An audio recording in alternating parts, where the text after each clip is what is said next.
In what is now West Virginia's eastern panhandle, about 12 miles south of Shepherdstown and 7 miles west of Charlestown, is a little town called Middleway, sometimes called Smithfield, and often called Clipp by locals familiar with the area.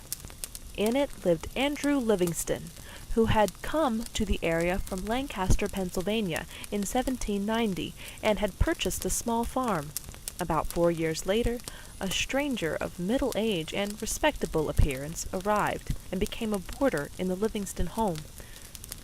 Just a few days after he arrived, the stranger became very ill. He asked Andrew to find a Catholic priest for him, but he refused.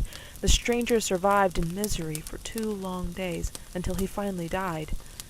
It wasn't until after he passed that Andrew realized he hadn't asked the stranger's name. He went through all of his things, but there was nothing among his effects to show anything of his history.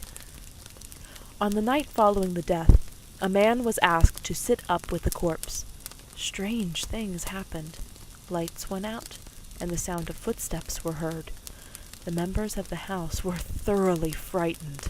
Over the course of the next few days, matters became even worse. The sounds of horses galloping around the house at night were heard. Livingston's barn inexplicably burned to the ground, and his cattle died. Dishes were thrown upon the floor, money disappeared, the heads of chickens and turkeys dropped off. Burning chunks of wood leaped from the fireplace, threatening to burn down the house.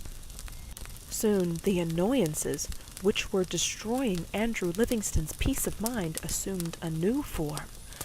The sound of shears were heard in the house, and his blankets, sheets, and counterpanes, his boots, saddle, and clothing were clipped in half-moons and other curious figures.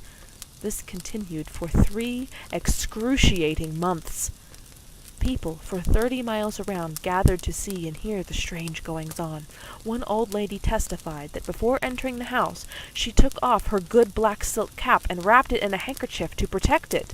When she left the house, she unwrapped the cap and found it cut into ribbons. 3 young men from Winchester, Virginia, came to spend the night and to face the devil himself if he were the author of these things.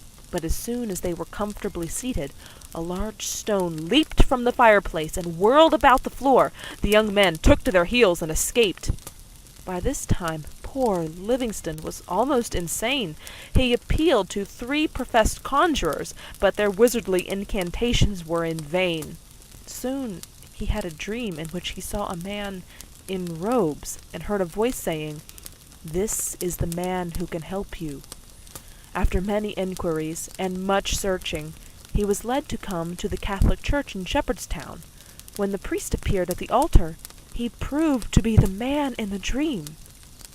When he heard the remarkable story, the priest, Father Coburn, laughed at it and said probably some of the neighbors were plaguing him, and he must keep a watch for them.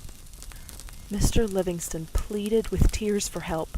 Father Coburn went to the house and sprinkled it with holy water, received a gift of money, and finally had Mass celebrated in the house.